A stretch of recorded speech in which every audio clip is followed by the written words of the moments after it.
Olá pessoal, Rodolfo Berlese aqui, sejam bem-vindos ao meu canal. Hoje eu quero falar para vocês um pouquinho sobre o porquê que o comunismo é impossível. Para começar, existe muita hipocrisia nessa galera da ala da esquerda que eles não conseguem conectar na cabeça deles alguns detalhes muito claros. Por exemplo, a questão do fascismo. Eles se dizem muito antifascistas, né? É um discurso muito forte que se tem tido hoje em dia da esquerda, alegando que todo mundo que não gosta deles é fascista. O fascismo foi criado lá por Mussolini e ele tem duas características principais, que é basicamente um forte sentimento de nacionalismo, patriotismo, que isso realmente a direita e o conservadorismo, né, acaba trazendo junto, mas ele tem um segundo ponto, que é o controle econômico total do estado da economia.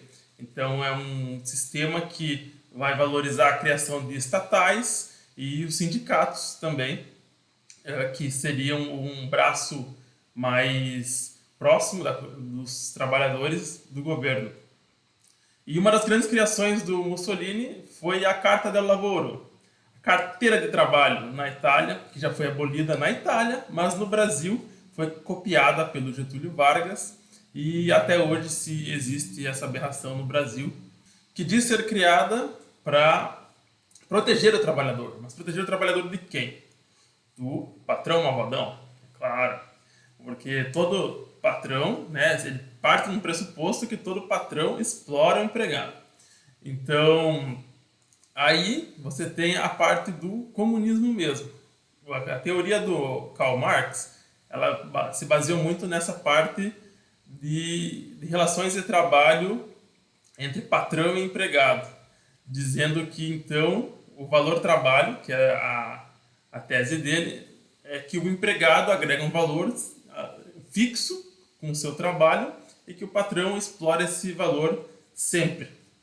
Mas ele não considera inúmeros fatores, como o risco do empregado estar empregando alguém ali, né, tomando o investimento que é contratar alguém, e também a própria ação humana, que o Mises fala muito, que eu acho a parte mais intrigante, talvez, de se entender para desmontar essa teoria, porque cada ser humano é único, é individual.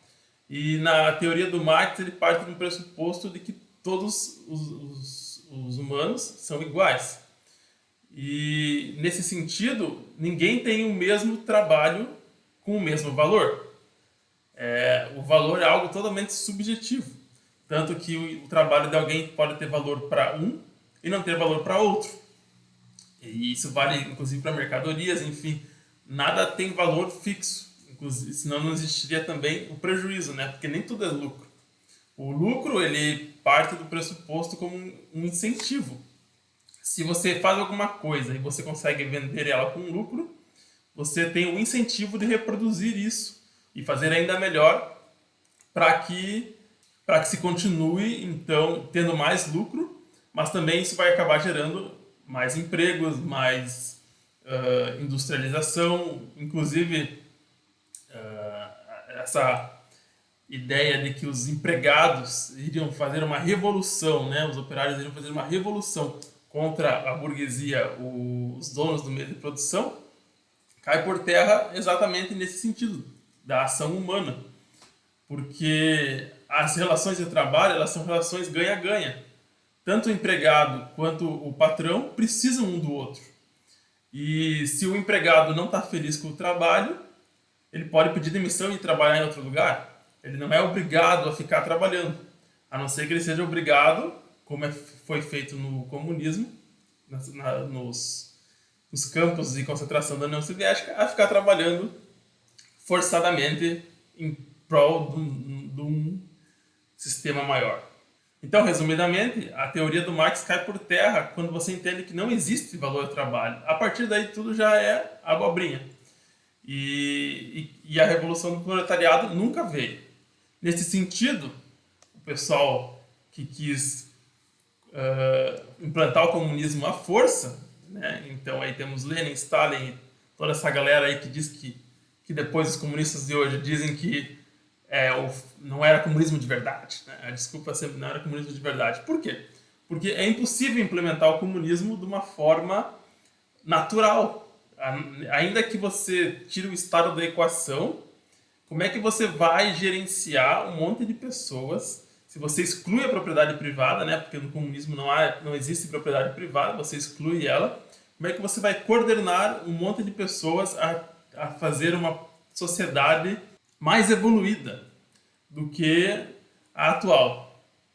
Eu só consigo imaginar mesmo um comunismo anárquico, uma sociedade muito pequena, uma tribo praticamente, e seria alguma coisa muito riponga, né? Porque como é que você vai ter tecnologia a seu favor nesse sentido? Porque cara, mesmo nas tribos mais primitivas que você consegue imaginar, é o sistema natural. Sempre existiu um cacique, um líder de tribo, um líder do grupo, um xamã, sei lá, alguma coisa assim, que guiasse o grupo. As pessoas mesmo, elas pedem por um líder. Então, é impossível você ter essa ausência de autoridade 100%. No anarcocapitalismo, você tem esse problema resolvido porque você tem a propriedade privada. Com a propriedade privada, você consegue delimitar os recursos e as possibilidades e consegue fazer investimentos e todo mundo cresce junto. Tanto que a partir da Revolução Industrial, a população mundial só enriqueceu, né? Tem muito menos pobreza hoje do que existia há 100 anos atrás. Tem muito menos fome do que existia há 100 anos atrás. Então, o capitalismo ele não fracassou, ele é um sucesso, inclusive, porque existia a teoria de que conforme mais pessoas fossem nascendo, mais ia faltar comida. E o capitalismo resolveu esse problema. A Revolução Industrial, ela proporcionou mais alimento à medida que a população foi aumentando. Isso é incrível. E a tendência é a evolução a partir desse sentido. Ainda vivemos a Revolução Industrial, né? Como a revolução do proletariado nunca chegou, os intelectuais da esquerda tiveram a ideia de atacar no campo cultural, porque eles começaram a pensar que o proletariado nunca se revoltou porque ele tinha outros valores que estavam impedindo ele. Por exemplo, a família, a igreja, a escola. E nesse sentido começou a se tomar conta desse campo cultural. E hoje é a grande batalha que a gente vive, né? Esse progressismo contra o conservadorismo, por assim dizer. É o que sobrou do marxismo disfarçado de outra bandeira. Mas a criação da teoria crítica, que então foi desenvolvida com essa intenção de converter, principalmente mentes jovens, às ideias comunistas, que deu início a essa fase que estamos hoje na nossa geração, por assim dizer. Então, a teoria crítica, ela prega a destruição da cultura, do sentimento nacionalista, da família, da religião, da arte. Então ela destrói tudo. Tudo é questionado ao ponto de ser tudo tóxico, por assim dizer, essa palavra que está na moda. Então tudo é tóxico até você ficar sozinho. Você começa a atacar a família, a igreja, a arte, a escola, a cultura, o nacionalismo, o patriotismo, o conservadorismo. Você começa a colocar apelidos em tudo que você não gosta. E quando vê, você está sozinho, mas quem que está do seu lado? O Papai Estado. O Papai Estado está aqui para te abraçar, para fazer justiça social. Justiça social já tem outro nome, né? Ou é justiça ou é outra coisa. A justiça por si só, né, não deveria ser com um lado já estabelecido. O sistema da família, por exemplo, criando brigas internas entre filhos e pais e mães. Então se cria o conflito, se isola o indivíduo e ele começa a procurar o pai ausente que está no Estado. Depois tem a igreja, que começam a querer comparar a Inquisição com outras atrocidades, e a Inquisição matou muito menos do que o comunismo. Para cada 1000 pessoas que a Inquisição matou, o comunismo matou 1 milhão, bem fácil. E o comunismo, inclusive, matou mais do que o que aconteceu na Segunda Guerra Mundial, né? Então, é absurdo isso ainda ser tolerado hoje em dia. Mas, enfim, é a grande revolução cultural que está acontecendo nesse momento, né? Mas a maioria das pessoas, elas pensam que o mal da história é o capitalismo, e daí elas querem tirar o capitalismo da equação. Quando, na verdade, o mal da história é o Estado. O Estado é o terceiro... o Estado é o elemento que está sobrando nessa equação. Só serviu até hoje para causar mortes em massa.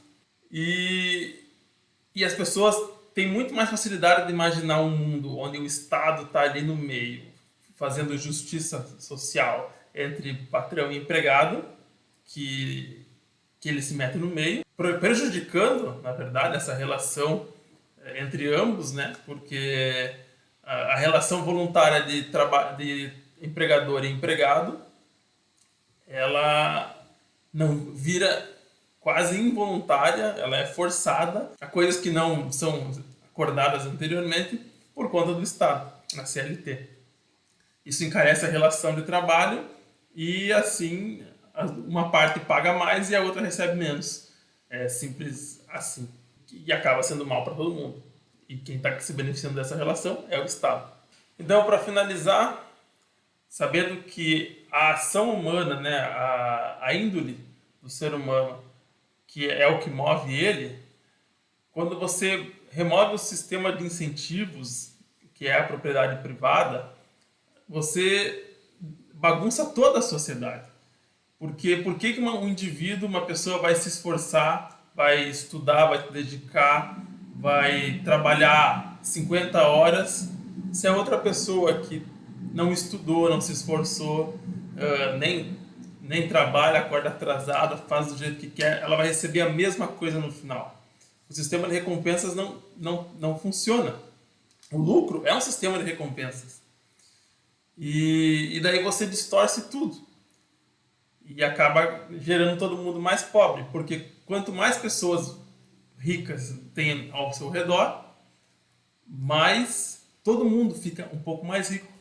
Porque são as trocas entre as pessoas que fazem o movimento da energia, do dinheiro, enriquecer todos ali naquele ambiente. Então, se a ideia do comunismo para algumas pessoas pode ser uma comunidade felizinha, você pode ter isso numa pequena cidade, onde todos trabalham, todos fazem trocas com base no dinheiro que existe, e assim todo mundo cresce.